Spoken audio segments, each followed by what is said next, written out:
کا وظیفہ۔ دوستو آج میں آپ کے ساتھ صبح و شام کا ایسا وظیفہ شیئر کروں گا، اگر آپ ان کلمات کو پڑھتے ہیں تو اللہ پاک ان کلمات کے برکت کے ذریعے آپ کی تمام پریشانیوں کو دور فرما دیں گے، آپ کی تمام حاجتوں کو پورا فرما دیں گے۔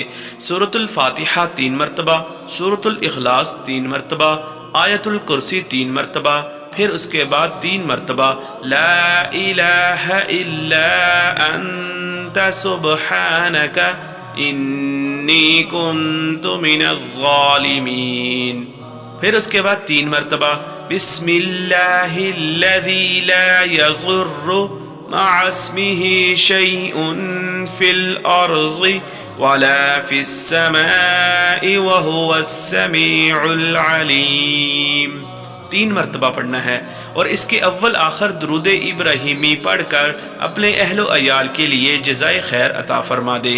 انشاءاللہ تعالی اللہ پاک آپ کو صحت مند کامل زندگی عطا فرما دیں گے اور آپ کی تمام پریشانیوں کو ختم فرما دیں گے انشاءاللہ تعالی۔